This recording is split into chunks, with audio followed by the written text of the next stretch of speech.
पंडितनाथ महाराज की जय। श्री सद्गुरु श्री सद्गुरु पद्मनाभ महाराज।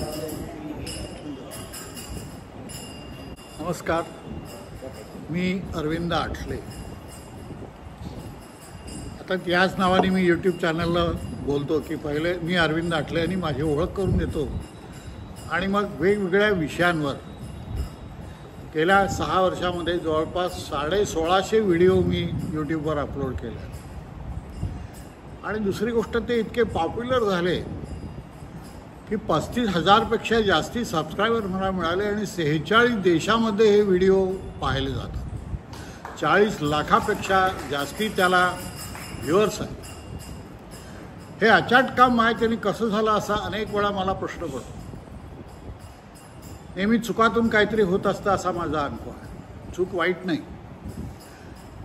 सुरुवातीला मी पाहिलं की आपल्याला जर हे बोलायचं असेल तर प्लॅटफॉर्म पाहिजे व्यवस्थित। सोशल मीडिया वाईट नाही आहे, आपण ती वाईट तऱ्हेने वापरणारे लोक पाहतो, त्यामुळे आपलं मत सोशल मीडियाविषयी वाईट होतं। त्यामुळे सोशल मीडियाचा वापर तर करायचा आहे, परंतु हा वापर करताना लोकांनी त्याच्याकडे पाहिलंही पाहिजे। अनेक चॅनल, आपण खूप मोठ्या लोकांचे चॅनल मी पाहतो, अगदी डोंगरे महाराजांसारख्या व्यक्तीचं चॅनल, त्याला 10-15 हजारसुद्धा सबस्क्रायबर मिळवणं कठीण झालं। खूप चांगले मोठ्या लोकांचं सांगताय।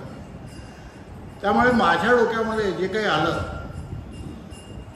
ते फार वेगळ्या प्रकारे आलं आणि याच्या मागची स्फूर्ती आपले समोर बसलेले उत्सवामूर्ती आपले पद्मनाभ स्वामी किंवा माझे सद्गुरू नरसिंह सरस्वती हे आहेत याविषयी माझ्या मनात शंका नाही। आता माझे गुरु नरसिंह सरस्वती म्हटल्यानंतर काही लोकांच्या मनात थोडासा किंतु उत्पन्न होईल। याची हकीकत मी माझ्या बोलण्यामध्ये सांगणार आहे। साधारणपणे 50 वर्षापूर्वी 1975च्या आधीपासून मी उपासनेच्या क्षेत्रात आहे आणि या क्षेत्रात काय करावं, कसं पुढे जावं हा प्रश्न मला कधी पडलाच नाही, कारण मी अत्यंत परमेश्वराचा द्वेष्टा होतो। परमेश्वर नावाची गोष्ट मी कधी मानत नसे आणि मग अगदी मानत नसेल तर टोकाला असं होतं की माझ्या बायकोला मी कधी मंगळागौर सुद्धा करू दिले नाही। घरात पूजा कधी, देवापुढे दिवा वगैरे हा प्रकार कधी मी चालू दिला नाही। कशाला तर वापर, एक बोटीचं तेल वाया जाते अशी माझी हे होती। आणि असा माणूस या क्षेत्राकडे वळणं हे एक that was a miracle for me. एका योगी पुरुषाची माझी गाठ पडली, त्यांच्याशी मी भांडण्याच्या उद्देशाने सोबत, जे कडवे असतात ना नवीन पाटके लोक, तशी माझी हालत होती। ते जास्ती कडवे असतात आणि समोरच्याला कसं खच्ची करावं याच्याशिवाय दुसरा विचार त्यांच्या डोक्यात नसतो, तसा मी होतो। त्यांचं एक पुस्तक वाचलं मी आणि ते पुस्तक वाचल्यानंतर मी त्यांच्याशी भांडायला गेलो की हे असं तुम्ही बोवावे करता आणि त्यामुळे लोक बिघडतात। अध्यात्माकडे वळण्याऐवजी ते चमत्काराकडे वळतात। चमत्कार आणि अध्यात्म यांचा काहीही संबंध नाही। आपण मोठमोठ्या पुरुषांचे चमत्कार पाहतो आणि त्यालाच अध्यात्म समजतो। आपण म्हणतो की भिवू नको, मी तुझ्या पाठीशी आहे असं स्वामी समर्थ म्हणतात, तर मी काही पण करेन, स्वामी माझ्या पाठीशी आहे असं असत नाही। असत्याच्या मागे स्वामी कधीही राहणार नाही, ही एक गोष्ट पक्की लक्षात ठेवा। स्वामीने जर मागं राहायचं असेल तर तुमचं मेटल तुम्हाला पहिले प्रूव्ह करावं लागेल की तुम्ही चांगले आहात, चांगलं करण्याची तुमची इच्छा आहे, या चांगल्यातून वाईट उत्पन्न होणार नाही ह्याची तुम्ही काळजी घेणार आहात, हे सगळं आवश्यक आहे। मग त्या ग्रस्तांशी माझा जेव्हा थोडा वाद झाला त्यांनी मला एवढंच सांगितलं की मी तुम्हाला काही उपासना सांगतो, तुम्ही सिन्सिअर आहात हे मला माहिती आहे। तुमची जे म्हणण्याचा तुमचा जो काही टोन आहे याच्यात त्याने लक्षात येतं की तुम्ही सिन्सिअर आहात आणि म्हणूनच तुम्हाला ही काळजी वाटते की लोक फसवतात। जगात आज जे गुरु आपण बघतो या गुरूंकडे जर जवळून जाऊन पाहा, तुम्ही कुठले गुरु तुम्हाला जवळ आणत नाहीत हे तुम्ही ऑब्झर्व करा। जास्ती जवळ तुम्हाला येऊ देत नाहीत, कारण जास्ती जवळ गेले की त्यांचे दोष तुम्हाला दिसायला लागतात आणि हे दोष दिसायला लागले की तुमची श्रद्धा जाते। अध्यात्मात सगळ्यात मोठी श्रद्धा आहे। श्रद्धा नसेल तर काहीही नाही आणि ही श्रद्धा बसायची असेल तर त्या माणसाविषयी, त्या उपासनेविषयी, त्या कार्याविषयी तुमच्या मनात प्रचंड श्रद्धा पाहिजे। ही श्रद्धा नसेल तर काही होत नाही. गुरुपेक्षा गुरुभाव श्रेष्ठ असतो आपण म्हणतो. तर गुरुभाव हा जो आहे हा अत्यंत शुद्ध पाहिजे आणि त्या व्यक्तीवर भाव असण्यापेक्षा त्या कार्यावर, त्या तत्वज्ञानावर तुमची, गुरु या संस्थेवर तुमची श्रद्धा पाहिजे. आपण आद्यगुरु शिवशंकरांना मानतो. सगळ्या शाखा त्या शिवशंकरापासून सुरू झालेल्या आहेत. गुरुपरंपरा तिथून सुरू झालेली आहे. या गुरुपरंपरेत प्रत्येकाला तुम्ही शंकर बघितला पाहिजे आणि मग त्याप्रमाणे त्यांनी मला जी काही उपासना सांगितली ती मी सुरू केली. आणि एक काही दिवसातच माझ्या लक्षात आलं की आपण आतून प्रचंड बदललो. असे काही विलक्षण मला अनुभव आले की अध्यात्म म्हणजे काय हे कुठंतरी एवढंच मला असं एक टोक दिसायला लागलं. आणि त्यानंतर मी प्रचंड उपासना केली. 7 वर्ष मी पहाटे 3:30ला अत्यंत नियमितपणे उठलेलो आहे. आणि हठयोगाचा अभ्यास मी सुरुवातीला केला. प्राणायामाचा अभ्यास, ज्याला केवल कुंभक म्हणतात, ज्याला स्वतःची गरज नाही, अशा प्रकारचा प्राणायाम मी केला. त्याच्यामध्ये मग वेगवेगळे भस्त्रिका आहेत, इतर अनेक प्रकारचे प्राणायाम आहेत, हे सगळे मी घोटून केलेले आहेत. मी काय परिश्रम घेतले हे मला माहिती आहे. अशी काही वर्ष गेल्यानंतर जे काही मला विलक्षण असं समृद्ध माझं अनुभवांचं विश्व झाल्यानंतर ज्या गुरूंकडून मी हे करून घेतलं त्यांच्या मी जेव्हा अधिक जवळ गेलो तेव्हा त्यांच्यातले दोष मला दिसायला लागले. मगाशी तुम्हाला सांगितलं जवळ कोणी येऊ देत नाही. त्याचं कारण ते आहे की त्यांच्यातले दोष दिसायला लागतात. आपण त्यांच्याकडे माणूस म्हणून पाहायला लागतो, गुरु म्हणून पाहत नाही. आपण माणूस म्हणून पाहतो आणि हे माणूस म्हणून पाहणं इथे आपली पहिली घसरण असते. हे माणूस म्हणून कोणी पाहू नका. ह्याच्याही पुढे मी तुम्हाला अजून जाऊन त्यातले काही किस्से सांगणार आहे. कसे अनुभव संपन्न माणूस कसा होतो याचं मी स्वतः उदाहरण आहे. पण त्यासाठी प्रचंड मेहनत करावी लागते आणि ही मेहनत केल्याशिवाय त्यातलं काहीही प्राप्त होत नाही. प्राप्त होणे हा शब्दही खरा चुकीचा आहे. कारण जे काहीच प्राप्त होत नाही ते खरं अध्यात्म नाही. जिथे काहीही नाही आहे, शून्य जिथे आहे, तिथे गुण नाही, अवगुण नाही, जिथे सत्य नाही, जिथे असत्य नाही, काहीच नाही. आपलं जे मूळ वैदिक वाङ्मय आहे, या वाङ्मयात आपण अशा ठिकाणी जातो की जिथे शून्य आहे. शून्यात शून्य मिसळलं तरी शून्य, शून्याला शून्याने गुणलं तरी शून्य. त्या शून्यात आपल्याला जायचं आहे. हा आपला मुख्य भाग असतो आणि तो आपण विसरतो. आपण जी काही संतांची चरित्र वाचतो, त्या चरित्रामध्ये त्यांनी काय केलं हे वाटण्यापेक्षा त्यांनी काय केलं नाही, त्यांनी कसे चमत्कार केले आणि लोक कसे भुलले हे जास्ती आपण पाहतो. तर असं जे आपण चुकीचं पाहायला जेव्हा सुरुवात करतो तेव्हा तो पाया चुकीचा असतो. आणि हा पाया ज्या क्षणी चुकीचा असतो त्या क्षणी तुमचं पुढचं सगळीच गणितं चुकतात आणि मग तुम्हाला कुठेतरी अहंभाव प्राप्त होतो. ज्या क्षणी तुम्ही उंच उंच जाता आणि आपण उंच आलो आहोत हे ज्या क्षणी तुम्हाला जाणीव होते त्या क्षणी तुमचं अधपतन चालू होतं. उंच जाणं योग्य आहे, पण उंच गेलोय ही भावना ही अत्यंत चुकीची आहे. सगळे दोष तुमचे त्यातले गेले पाहिजे. आणि मग त्यानंतर जवळ जसा गेलो तसे मला जसे दोष दिसायला लागले तसतसा मी त्यांना विरोध करायला सुरुवात केली. आणि हा जसा विरोध करायला सुरुवात केली तशा मला लाथा बसायला सुरुवात झाली. आणि अशा प्रकारचे काही आरोप झाले की मला बाहेर तोंड काढणं समाजामध्ये कठीण होऊन गेलं. कारण शेवटी वयस्कर माणसाचं ऐकलं जाईल, सामान्य साधं माझं कोणी ऐकलं नसतं. आणि त्यानंतर विलक्षण आयुष्य माझं बदलून गेलं. मी व्यसनाधीन झालो. जे आहे ते मी तुमच्याकडे फॅक्ट्स मानतो. कारण तुमच्या जीवनात कुठेतरी किंवा तुमच्या आसपास कुठेतरी असं घडत असण्याची शक्यता आहे. व्यसनाधीन म्हणजे संध्याकाळ माझी अशी नाही गेली की माझी बाटली समोर नाही. इतक्या प्रचंड हे झालं. नॉनव्हेज आणि अपेयपान हे माझं मुख्य हे झालं. कारण मला काय कुठे काय करावं हे समजा नाही. एनर्जी ज्या असतात त्या जातील कुठे, तर त्या अशा ठिकाणी जायला सुरुवात होती. आणि त्यानंतर 12 वर्ष मी अतिशय वैफल्यग्रस्तीत काढले की जीव गेला तर बरं. परंतु कुठेतरी मला माझ्या पूर्वजन्मांची आठवण माझ्या योगमार्गाच्या उपासनेत होती. मला आतून कुठेतरी असं खात्री वाटत होती की मी यातून बाहेर पडे. अशा वेळी पत्नीचे काय हाल झाले असतील तुम्ही विचार करू शकता की हा माणूस हा कसा होता आणि आज काय आहे की हालत. विपन्नावस्था कशी म्हणतात ती विपन्नावस्था ती आहे. आणि त्यानंतर माझ्या आयुष्यात पुन्हा एक असं वादळ आलं. हिमालयामध्ये मी बद्रीनाथला गेलो होतो. तिथेही मला एक सद्ग्रस्त साधू भेटले. कारण मी जाईल तिथे कुठे तर जो कोणी सत्पुरुष दिसेल त्याच्यात जायचं आणि पायावर डोकं ठेवायचं की बा मला तुम्ही यातून बाहेर काढा. परंतु असं तुमची वेळ आल्याशिवाय हे होत नसतं.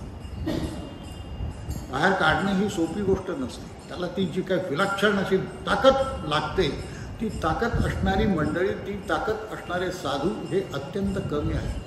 आपण जे लोकांसमोर बघतो, जे प्रसिद्ध लोक आपण ज्यांना मानतो, वस्तुस्थितीत त्यांची तशी हालत असत नाही. काही लोक तर तुम्ही बघितले असतील की उन्माद प्राप्त झाल्यासारखे त्यांना हे होतं आणि शेवटी जेलची हवा खावी लागते. हे आहेत उदाहरणं आज आपल्यासमोर आहेत. हे का होतं? कारण त्यांचा स्व वाढतो. ज्या क्षणी स्व वाढतो त्या क्षणी आपल्या गुरुची निष्ठा कमी होते. मीच आहे कोणीतरी, अहम ब्रह्मास्मी, तसं अहम माझ्यातूनच विश्व उत्पन्न होतं आणि ही त्यांना प्रत्यक्ष तसं वाटायला लागतं की या देहातून ते होत आहे.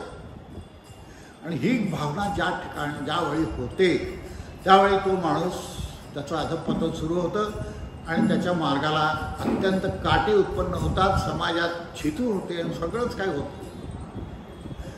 हे अत्यंत काळजीपूर्वक तुम्ही ऐकावं. मी जेव्हा हा काय ते तुम्हाला सांगतोय, हे उपासक कसा असावा कसा नसावा हे दोन्ही सांगतो. त्यामुळे ते जे कोणी मला तथाकथित जे काही गुरु भेटले होते, ज्यांच्यावर मी विश्वास ठेवला आणि आज मला खूप उपकार वाटतात त्यांचे की मी त्यांच्यावर विश्वास नाही ठेवला. कारण त्यानंतर ब्लॅक मॅजिक सुरुवात जेव्हा त्यांनी मला शिकवायला सुरुवात केली, मी ब्लॅक मॅजिक शिकलो आहे.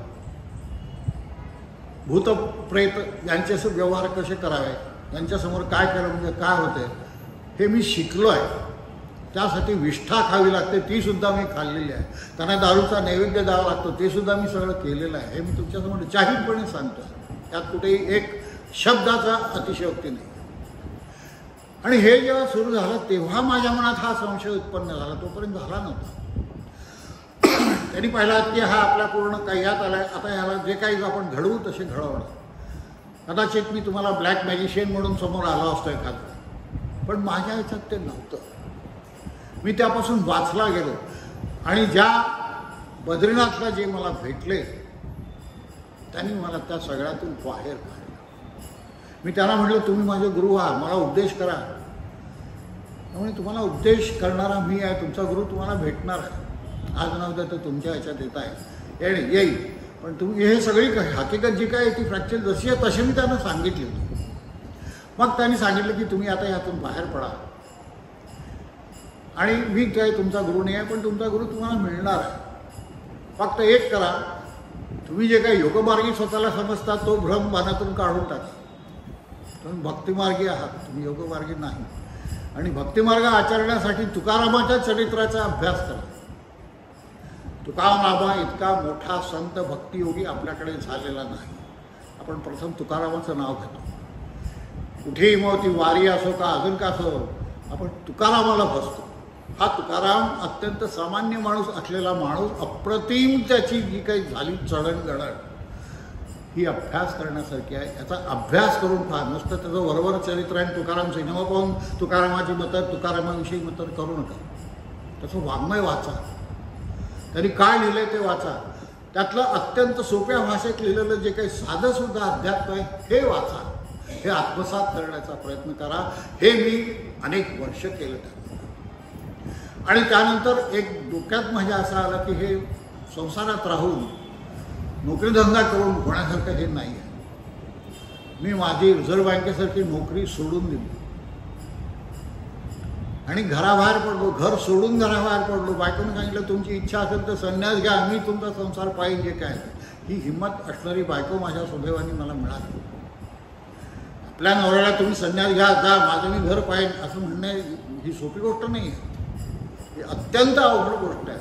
परंतु तिने मला तिला दिसलं की हा माणूस आपल्या घरात आता राहू नाही शकत, हा तडफडतो आहे. ही तडफड झाल्याशिवाय तुमच्या अध्यात्मात काही होत नाही. अध्यात्म सोपं नाही आहे, अत्यंत अवघड अशी गोष्ट आहे.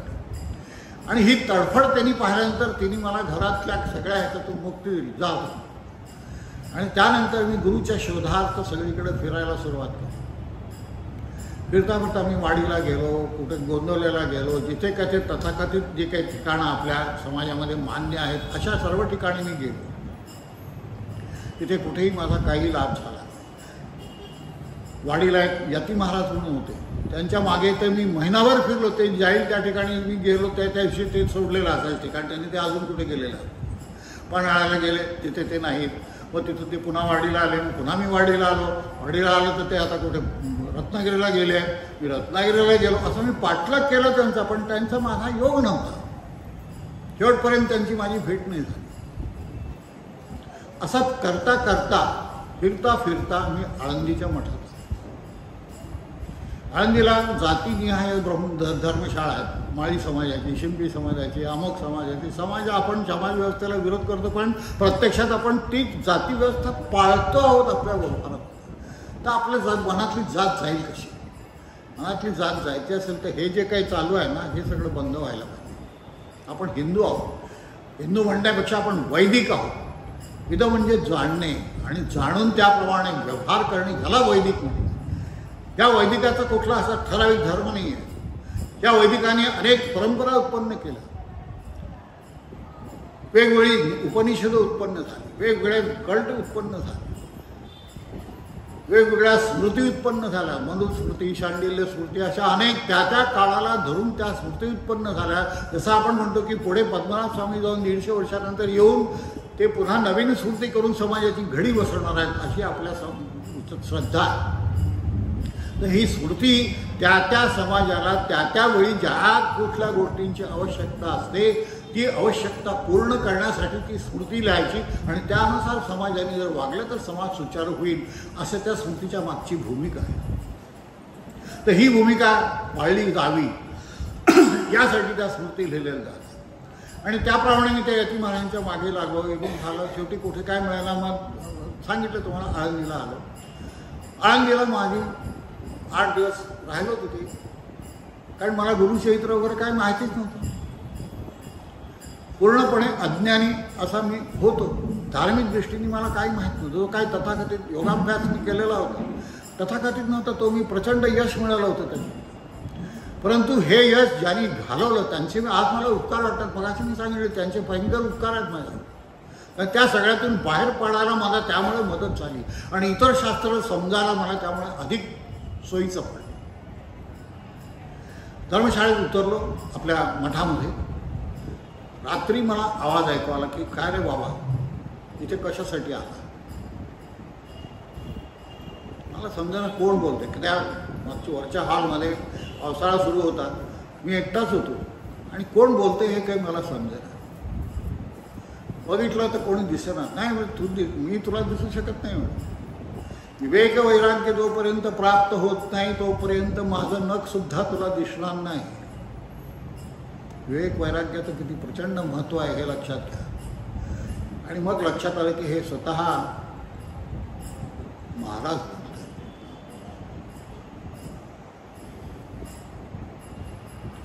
माझा पहिला संबंध त्यांचा त्या क्षणी आला आणि त्यांनी सांगितलं मी जसा तुझ्यात आहे तसा इतरांच्यात आहे असं तू पहा आणि तसा व्यवहार कर. आता घरी परत जा आणि गुरुचरित्राचं वाचन सुरू कर. माझं सगळं 5-7 महिने मधल्या काळात घरातून बाहेर पडून झालेले होते. घरात फक्त मी कुठे गेलो एवढं सांगत असे. त्याप्रमाणे मी त्यांची आज्ञा होती. मी परत नागपूरला माझ्या घरी गेलो आणि त्या दिवसापासून खरी जी काही आपल्या याची व्यवस्था जी आहे आपली काय म्हणतात उपासना, सांप्रदायिक उपासना, स्वतः खुद्द त्यांनी सांगितलेली उपासना माझी सुरू झाली. एक 2-3 महिन्यामध्ये 4 महिने गेले असतील. त्यानंतर कारंजाला मी गेलो. दत्त जयंतीला महाराजांचं तिथे जन्मस्थान आहे कारंजा. मी ठरवलं आता पुन्हा थोडंसं फिरूया. कारंजाला आलो. 8 दिवस तिथे राहिलो. कारंजा माझ्या दृष्टिकोनातून मी पाहिलं. आपण ठिकाणं जातो भोज्याला शिवल्यासारखे 10 ठिकाणं एका दिवशी बघतो, दुसऱ्या दिवशी अजून 2-4 बघतो आणि मी किती सगळं दत्तस्थानं सगळी पाहिली याचा टिमटिम वाजवतो. कारंजाला मी 8 दिवस राहिलो. या 8 दिवसात महाराज कुठे कुठे गेले असतील हे मी शोधलं. त्या काळातली जी काही ठिकाणं होती 800 वर्ष 700 वर्षापूर्वी त्या ठिकाणी मी गेलो प्रत्यक्ष. रोज एकेका ठिकाणी मी जात असतो. तिथे साधूंचं एक मंदिर आहे. अजून असे जुन्या वास्तू पुष्कळ आहेत तिथे. करंजाचा तलाव आहे, तिथे शिवाचं मंदिर आहे. त्या शिवाला तळघर आहे. आणि माझ्यासमोर हे सगळे त्याच्या काळातले ती दृश्यही आली. माझ्या लक्षात आलं की महाराज जेव्हा काशीला गेले आणि परत आले संन्यास धर्म करून, त्याने आईला वचन दिलं की मी परत घरी येईन. प्रत्येक संन्यासी आपल्या घरी एकदा जातो संन्यास घेतल्यानंतर. तसे ते महाराज ज्या ठिकाणी आले तर त्यांची भेट त्या ठिकाणी झाली याची मला खात्री पडली. त्या शिवमंदिरामध्ये तळघरात पूर्वीच्या काळी असं डायरेक्ट भेटत नसत. एखाद्या परातीमध्ये तेल घेत असत आणि त्या तेलात एकमेकांचे चेहरे पाहत असत. आपण लग्नात पाहतो आरशामध्ये सासू सून एकमेकांचे हे बघतात, किंवा सासू मुलाला आणि सुनेला एकमेकांचे चेहरे त्या आरशात दाखवते. तसं ते होतं. त्या ठिकाणी ते प्रसंग घडलेला आहे याची मला खात्री पटली. वेगवेगळ्या विशीतून ते कसे मग काशीला गेले असतील, कुठून गेले असतील, जेव्हा 8व्या 9व्या वर्षी ते घर सोडून गेले आणि परत त्यानंतर सगळ्यांना घरच्या लोकांना भेटून काही काळ राहून पुन्हा ते परत कसे त्र्यंबकेश्वरच्या तिकडे गेले, या वेशींनी बघितले. या वेशींच्या माझ्या मनातल्या ज्या कल्पना होत्या त्या मी पुढे आणल्या. तेच ठिकाणात त्या काळात मी गेलो हे लक्षात ठेवा. त्या काळात तुम्ही जाऊ शकता, त्या इतिहासात तुम्ही जाऊ शकता आणि त्या इतिहासात ते लोक त्या ठिकाणी काय बोलले असतील याचं प्रत्यक्ष तुमच्या कानावरती बोलणं पडू शकतं. इतकं हे प्रभावी आहे. आणि दुसऱ्या दिवशी सकाळी महाराजांचा ओंकार 1 तासभर ऐकला. कारण ते ओंकाराशिवाय दुसरं काही बोलत नसत जोपर्यंत घर मुंज झाले नव्हते. 1 तास मी त्यांचा ओंकार ऐकलेला आहे आणि तो त्यांचा आहे याची खात्री होती. कारण त्याच्या वाड्यात मी गेलो आहे, त्यांच्या तळघरात मी गेलो आहे. तळघर नॉर्मली कोणी हे करत नाही, परंतु त्या मंडळींनी मला तळघरात सुद्धा घेऊन गेले. सगळं त्या ठिकाणी जे काय मी बघितलं मी असा भारून गेलो. हे सामान्य काम नाही आहे.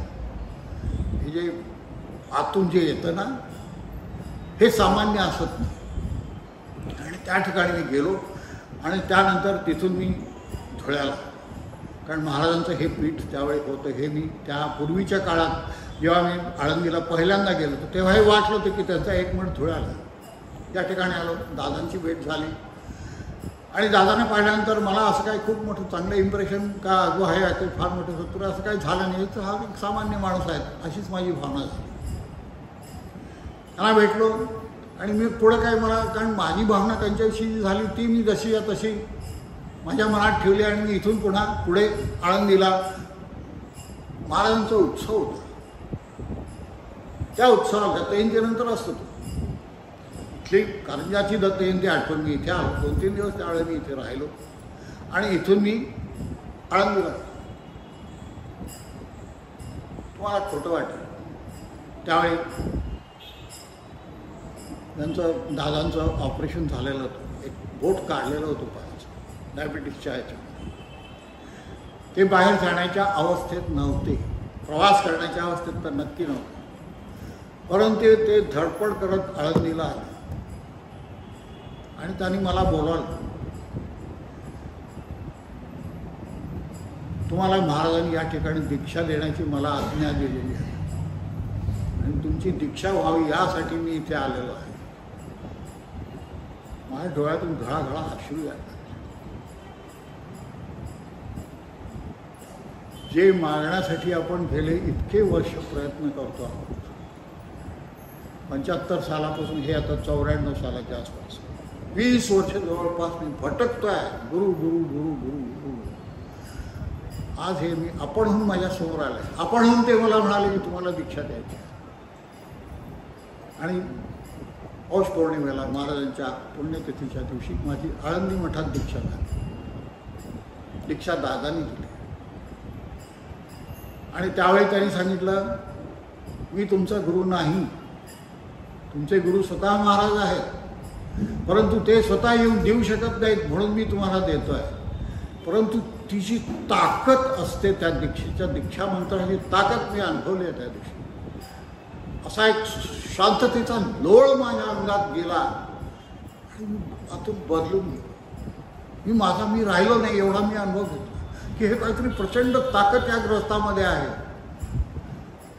आणि मग त्यांनी जरी म्हटलं असलं मी तुमचा गुरु नाही तरी मी त्यांना गुरु मानायला.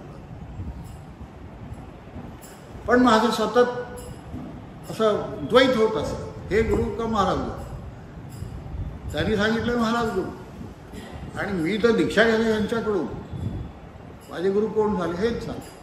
मी का असा हे करे अपराध करीन की याने दीक्षा देईन मी गुरु त्याला मानीन, हे डोक्यात कधी बसत नाही फिट. प्रामाणिकपणा प्रत्येक आध्यात्मिक माणसाच्या अंगामध्ये अत्यंत प्रामाणिकपणा असतो. आणि त्यांनी हेही सांगितलं पुन्हा मला यापुढे नाही भेटलात तरी चालेल. हे सांगायला फार हिंमत लागते.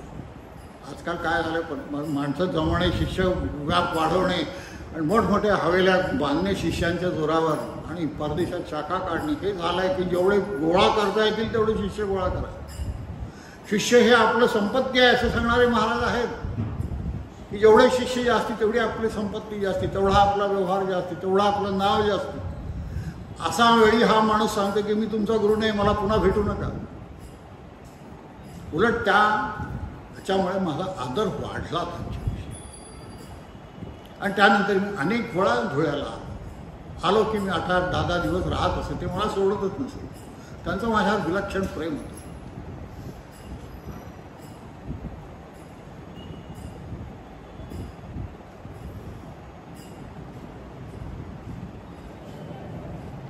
बोलतायत हे प्रेम गुरुचं काय असतं. इथे बसलेले एकच व्यक्ती सांगते, अनंतराव देशपांडे. हे अनुभव यायला फार भाग्य लागतं. आणि त्यानंतर 2 वर्ष ते होते. त्यानंतर 2-3 वर्ष माझा त्यांचा भरपूर सहवास नेहमी येत असे. इथल्या लोकांना असं वाटतं की यांच्याशी काय एवढं बोलता, असं बाकी लोक त्यांना कदाचित त्यावेळी विचारतात. त्यांना काय उत्तर द्यायचं त्यांनी दिलं असं. 2 वर्ष अशी गेली. मला वाटतं 13-14 जानेवारीच्या वेळी पुढच्या 2-3 वर्षामध्ये पहाटे एक दिवस महाराज माझ्या स्वप्नात आले. प्रत्यक्ष स्वप्नात म्हणणं अयोग्य आहे, मी त्यांचा स्पर्श अनुभवलेला आहे. आणि त्यांनी गायत्री मंत्राची दीक्षा मला दिली. गायत्री मंत्र महाराजांनी स्वतः मला दिला. आणि त्या क्षणी मी हे माझ्या मनात एक संकल्प केला की 24 वर्ष अखंड गायत्री पुरस्चरण आपल्या मठातून चालू राहील. पहिलं पुरस्चरण मी केलं.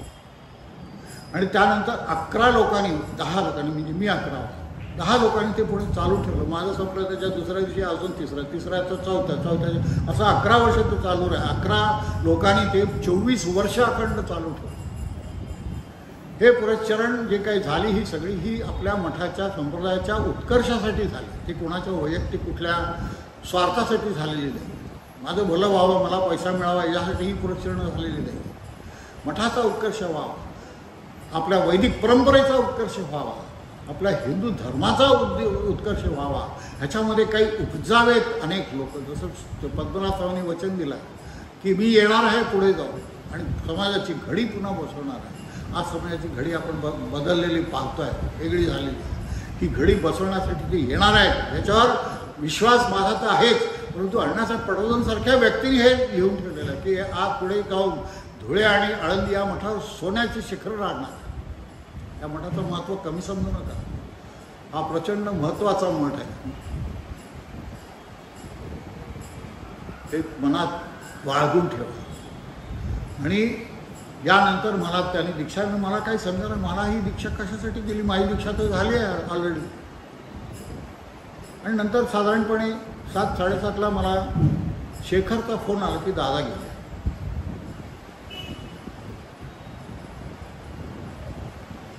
त्या घटनेचा कारण दादानी जाताना भाऊंना दीक्षा दिली नव्हती. भाऊंना दादांना अनेक वेळा म्हणत असे की हे पुढं कसं व्हायचं, तुम्ही भाऊंना दीक्षा का देत नाही. परंपराप्रमाणे ते मोठे चिरंजीव आहेत, त्यांचं या गादीवर ते बसणार आहेत, त्यांची दीक्षा तुम्ही का नाही केली. त्यामुळे महाराजांची मला अजून परवानगी नाही. दीक्षा ही महाराजांच्या परवानगीने होत असते हे लक्षात ठेवा, कुठलीही असेल. कोणाचीही असो, ती माझ्या मनाने ती होत नाही, ती त्यांच्या इच्छेने होत असते. आणि मग मी आलो इथे प्रकाशाला, आम्ही त्यांच्या अस्थि विसर्जनाला मी गेलो होतो. त्या दिवशी काय वाटलं, मी सांगू शकत होतो की मी ह्यांना देऊ शकतो, परंतु असं कारण माझ्यावर कोणी विश्वास ठेवला नसता. सगळ्यांच्या सर्वसामान्य लोकांच्या दृष्टिकोनातून मी सामान्यच माणूस होतो, कोणीही विश्वास ठेवला नसता. मी काही बोललो नाही, जी काय सोय करायची असेल ती महाराज करतात, ह्याच्यावर माझा विश्वास होता. परत गेलो आम्ही, उपासना चालू ठेवली. ती काय ती कारण ती माझ्यासाठी परमनंटच होती. 1-2 महिन्यामध्ये गेल्यानंतर मला एक पुन्हा महाराजांचा हे आला की तुम्ही धुळ्याला जाऊन 1 चातुर्मास राहा. त्याचं प्रयोजन मला माहीत नव्हतं. तुम्ही जाऊन राहा तर राहा, गुरुची आज्ञा तिथे, उलट का राहा, मी कशासाठी जाऊ, असं काय, मग माझं कसं होईल, असले फालतू प्रश्न तिथे विचारलेले चालत नाही. एक चपराक बसते एवढं मी सांगू शकतो. तुम्ही कुठेही गुरुच्या मनाविरुद्ध वर्तन करायला जाल, तुम्हाला चपराक बसेल. त्याच्या आज्ञेच्या विरुद्ध तुम्ही काहीही करू शकत नाही. तुमची हिंमत तुम्ही केली तर ते भोगावं लागेल. आणि त्यांनी एक ती जागा दाखवली, या ठिकाणी अशी जागा आहे, तिथे तू जाऊन राहा, ते संगमरवरी बांधून घे.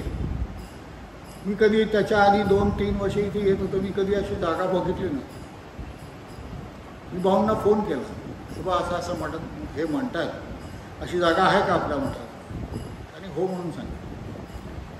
हो त्या म्हटलं ती तुम्ही संगमरवरी बांधून घ्या. आज ते जे ध्यान मंदिर म्हणतो आपण, छोटीशी जागा आहे, आजही ती दुर्लक्षित आहे.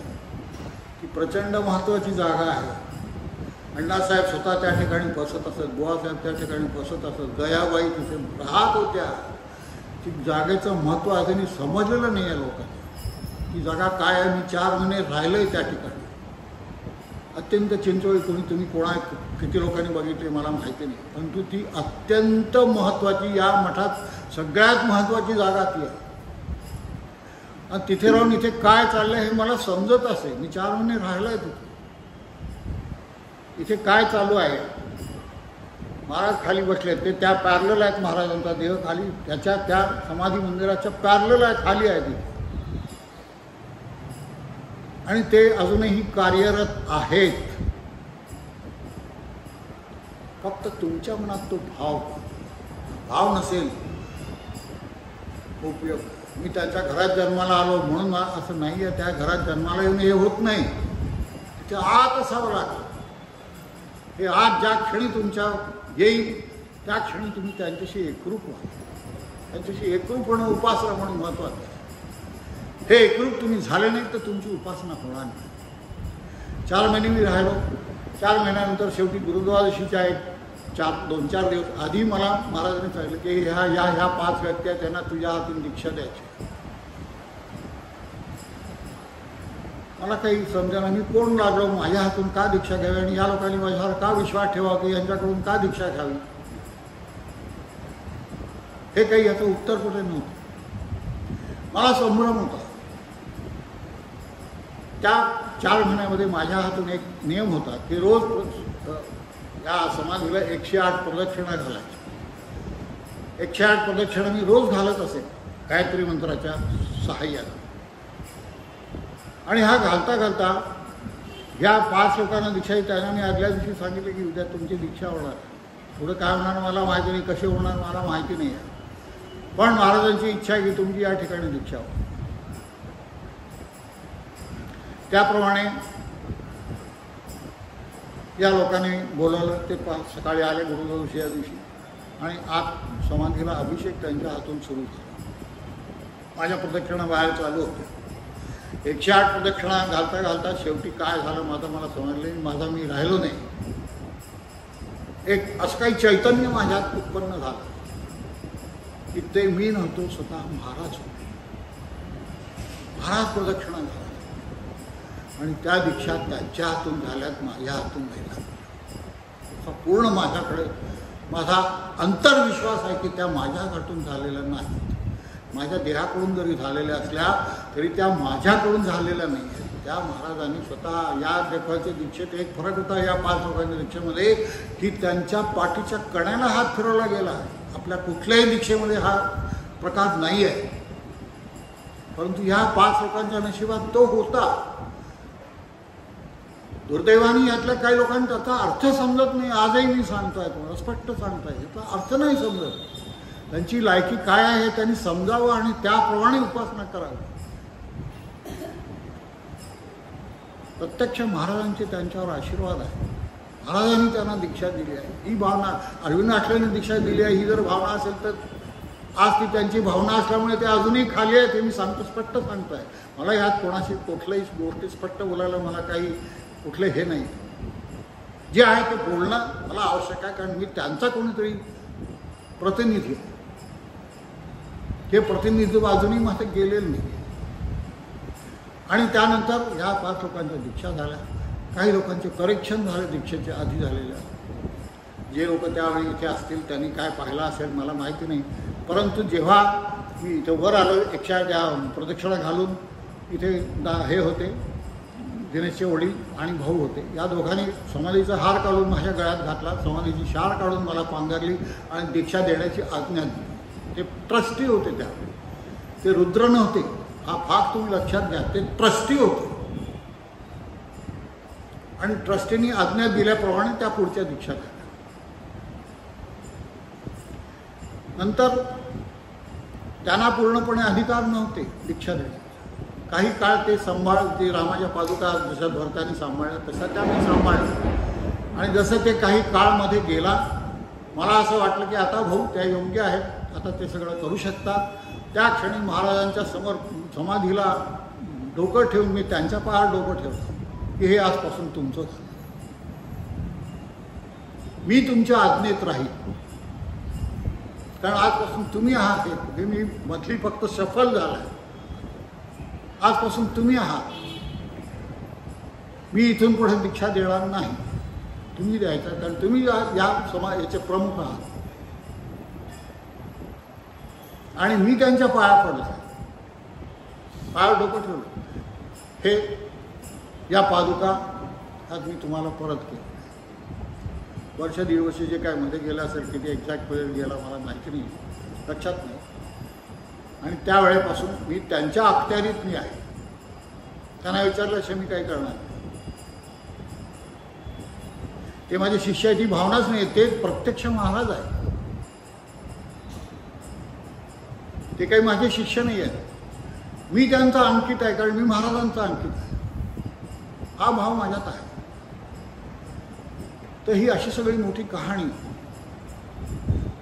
गुरु काय आहे हे समजण्यासाठी, गुरुचं कार्य कसं चालतं हे समजण्यासाठी मी तुम्हाला सांगतो. या मठाशी माझा ऋणानुबंध आहे. कोणी मला कितीही डिस्कार्ड केलं तरी मी इथून जाऊ शकत नाही. कदाचित देहानी नसेल मी इथे, परंतु मी कुठेही असलो तरी मी इथला अंकित आहे. इथल्या परंपरेशी मी प्रामाणिक आहे. त्यानंतर काय कशी काय हे झाली मला माहिती नाही. वेगवेगळ्या प्रकारची माझं कामाचं स्वरूप बदललं, कारण मला दीक्षा देण्याचं काम नव्हतं. ते आता माझं संपलेलं होतं, मी त्यांना सुपूर्द केलेलं आहे. आणि त्यानंतर माझ्या डोक्यात हे बाकीच्या अनेक गोष्टी आल्या, त्या कशा कराव्या. आणि त्याप्रमाणे जनजागृती, गुरु काय हे समजावं यासाठी मी यूट्यूबचं चॅनल सुरू केलं, कारण समाजाभिमुख होणं आवश्यक आहे. या चॅनलमध्ये गुरु म्हणजे काय, माझे अनुभव कसे मला आले, गुरु किती विस्तृत असतं, गुरुचं जे पद आहे ते कुठे व्यक्तीला लागून नसतं. ते पद आहे, तो प्रत्यक्ष शिव आहे. शिवाला अंगपास पसरायला काही केवळ पृथ्वी नाही आहे, पूर्ण सृष्टी आहे त्याची. हे जर तुम्ही लक्षात घेतलं तर तुमच्या लक्षात येईल की गुरु हे प्रचंड महत्त्वाचं काम आहे. आणि हे महत्त्वाचं काम पुढे वेगळ्या स्वरूपात पाठवणं, वेगळ्या स्वरूपात ते अंगीकारणं, यासाठी माझं काम मी सुरू केलं. यूट्यूबमध्ये या प्रकारचे व्हिडिओ, या प्रकारचं लोकशिक्षण, या प्रकारचं सगळं वेगवेगळ्या प्रकारच्या, आज जवळपास 1600पेक्षा जास्ती व्हिडिओ मी एकट्याने तयार केले. माझी आहे का ताकद. आज मी 79 वर्षाचा आहे. आज मी ड्रायव्हिंग करत इथे आलो, आहे का ताकद. ही ताकद कुठून आली. ही ताकद त्यांची असते, ती माझी नसते. आणि ही ताकद इतकी आहे, ही महाराजांची ताकद आहे, ही त्या गुरुसंस्थेची ताकद आहे, हे लक्षात घ्या. हे ज्या क्षणी तुम्हाला समजेल त्यावेळी गुरुविषयीचे तुमचे डोक्यातून सगळं चाललं जाईल. मोठं काही हे झालं म्हणजे गुरु होतो आणि त्याच्यात काही विलक्षण असं नाही आहे. गुरु समजायला फार वेळ लागतो आणि हा समजणं हे अध्यात्म. ज्या क्षणी गुरु समजला त्या क्षणी सत्य समजलं, त्या क्षणी तुमचा तो शून्याला स्पर्श झालेला, त्या क्षणी आत्मज्ञान काय आहे याचा स्पर्श तुम्हाला झाला, त्या क्षणी मायामोह सगळे तुमचे निघून गेले. खात्रीने मी आधी गॅरंटीने सांगतो, ज्या क्षणी आज मला सांगितलं 10 मिनिटांनी तुम्हाला देह सोडायचा आहे, मी आनंदाने सोडेल. कुठेही कुठल्याही माझ्या मुलाबाळात, संसारात, पैशा अडक्यात, जमिनीत जमल्यात माझं मन राहणार नाही, हे खात्रीने आजही सांगतो, गॅरंटी. बघा आणि हे तुम्ही अनुभवाल आज ना उद्या, की यांनी अत्यंत शांतपणे कुठलेही मागे कसलीही इच्छा न धरता आपला देह सोडलेला आहे. कारण हा माझा शेवटचा आहे, त्यापुढे नाही आहे ही मला खात्री आहे. मी अंती गुरुरूप होईल तसं मी अंती त्यांच्यात मिसळून जाणार आहे. आणि हे त्यांचं अधोरेखित मला मिळालेलं आहे. माझा कशातही आता कशातही माझा रस नाही. एक तत्व समजावं, गुरु समजावं, एवढं फक्त माझं उद्दिष्ट मला महाराजांनी दिलेलं आहे. तेवढं मी माझ्या त्यांनी दिलं आहे म्हणून करतो. तुम्हाला खोटं वाटेल, 75 जेव्हा माझी झाली आणि मला वाटलं की आता मायाच्याने काय होत नाही, 600, 700, 800 व्हिडिओ झाले होते. असं वाटलं की आता काही शक्य नाही, कारण ते सोपं नाही आहे. त्या प्रकारचे हे करणं, त्याला लोक मिळवणं, त्याच्या शंका दूर करणं हे इतकं सोपं नाही आहे. आणि मी थकून गेलो. 75 झाल्यानंतर मी एक दिवस निरोपाचा व्हिडिओ दिला की निरोप, यापुढे मी हे काही करणार, मी तुमचा निरोप घेतो. सगळ्या जनतेचा निरोप, सर्व साधकांचा निरोप, की यापुढे माहिती होणार नाही. हा शेवटचा व्हिडिओ दिल्यानंतर त्या प्रकारच्या कॉमेंट मला आल्या की तुम्ही असं करू नका, तुम्ही हे करू नका, कारण लोकांना त्याची गोडी लागली. आणि 2-4 दिवस मध्ये गेले आणि मुंबईने एक ग्रस्त माझ्याकडे आले. त्या ग्रस्तांची माझी कसली ओळख नाही, माझा पत्ता शोधत ते इथे आले आणि मला ते म्हणाले की तुम्ही असं करू नका. अमुक एक या अध्यात्मातल्या ठराविक या एक व्यक्तीला तुमचं कार्य आवडलेलं आहे आणि हे कार्य तुम्ही पुढे चालू ठेवा, कारण तुम्ही गुरुतत्व म्हणून काम करता. तुम्ही केवळ नरसोसरवती किंवा केवळ शिव किंवा यासाठी हे कार्य करत नाही, गुरु ह्या तत्वासाठी कार्य करताय तुम्ही. आणि हे तुम्ही सोडू नका. कुठलाही सांप्रदायिक भेद मी पाळलेला नाही की हा माझा संप्रदाय मग बाकीचे मला त्याग, असं काहीही केलेलं नाही. मला स्वामी समर्थ जितके प्रिय आहेत तितकेच इतरही सगळे संत, मग त्या तुकाराम असो, अजून कुठले शंकराचार्य असो, हे सगळे मला प्रिय आणि ते माझे आत्मज आहेत. ज्या क्षणी मला माझं व्यसनाधी म्हणून मी जेव्हा बद्रीनाथला गेलो होतो त्यावेळी शंकराचार्यांच्या समाधीला मिठी, केदारनाथला शंकराचार्यांच्या समाधीला मिठी मारून मी काय रडलो हे माझं मला माहिती आहे की मला सोडवा या सगळ्यात. ते कुठंतरी हे सगळं पर्क्युलेट होत असतं, कुठंतरी ते ट्रान्सफर होतं आणि हे सगळं येतं तुमच्याकडे. आज आपली स्थिती खरोखरच पहा. मला काही वेळा आपल्या दया येते समाजाची. ज्या क्षणी दया येते त्या क्षणी वाटते की नाही, की असं करण्याचं आपण अजून काम केलं पाहिजे. त्या क्षणी त्या माणसाने मला फक्त त्या ग्रंथाचं नाव सांगितलं की जे कोण तुमच्या मागे आहे. ते नाव ऐकल्यानंतर मी केवळ हात जोडून नमस्कार केला आणि दुसऱ्या दिवशी पण माझं कार्य जसं आहे तसं चालू केलं. उलट त्यानंतर ते इतकं जोमाला आलं, इतक्या वेगवेगळ्या प्रकारच्या सिरीज त्याच्यामध्ये आल्या, इतक्या वेगवेगळ्या प्रकारच्या व्यक्ती त्याच्यामध्ये आल्या, ह्या आपणहून माझ्याकडे आल्या. मी त्यांच्याकडे गेलो नाही, त्या माझ्याकडे आल्या. कारण त्या जे कोणी होते त्यांनी मला आश्वासन दिलं होतं की तुम्ही घरी बसा, तुमचं काम होईल. आणि अक्षरशः आजही मी केवळ घरी बसून हे व्हिडिओ करतोय. तुमचं काम होईल, कारण तुमचं काम त्याला पसंत आहे. त्याला जे पसंत आहे ते होणार, त्याच्यात कुठलेही अडथळे येण्याची शक्यताच नाही. आणि ते काम माझ्याने आजपर्यंत इमाने इतबारे मी करतोय. माझ्या ते होईल तेवढं मी करतोय. आणि आपल्याला सर्वांना हे मी कार्य समर्पित करतोय. महाराज समोर बसल्या, त्यांच्यासमोर चकार शब्द एक खोटा माझ्या तोंडून निघाला तर काय होईल मला माहिती आहे. मला गुरुची भीती आहे, गुरु संस्थेची. मी चुकलो मला एक कॉन्फिडन्स बसणार आहे हे मला माहिती आहे. मी गैर वागलो मला एक कॉन्फिडन्स बसणार आहे हे मला माहिती आहे. त्याची शिक्षा मला मिळणार हे मला माहिती आहे. अशी शिक्षा मिळालेली उदाहरणं माझ्यासमोर आहेत, आपल्या संप्रदायातली सुद्धा, बाहेरची नाही. नावानिशी मी सांगू शकतो या व्यक्तीने असं केलं आणि त्याला ही शिक्षा मिळाली, पण ते आपण बाहेर जाहीर ते बोलू शकत नाही. त्यामुळे आपण सर्व जनता जनार्दन महाराजांचे आप्त आहात याविषयी माझ्या मनात खात्री आहे. कारण महाराजांनीच हा उपदेश केला की प्रत्येकात मला पाहायला शिक, माझ्या तुमच्यातही मी महाराजांनाच पाहत आहे. कारण ते सर्वत्र पसरलेले आहेत, सर्वत्र पसरले आहेत. ते तुमच्या किडामुंगीपासून तुमच्यात आहेत, चेतनात आहेत, जडात आहेत, सगळ्यातच आहेत. ही भावना आहे. आणि हे जे काही आहे हे तुमच्यासमोर केव्हा तरी मला माझं मन मोकळं करायचं होतं. आज ही संधी मिळाली, इथून पुढे मी कधी धुळाला येईल मला माहीत नाही. आजच मी 3-4 वर्षानंतर आलो. आपण मला खूप उपकृत केलं. मी फार तुमचा आभारी. नमस्कार.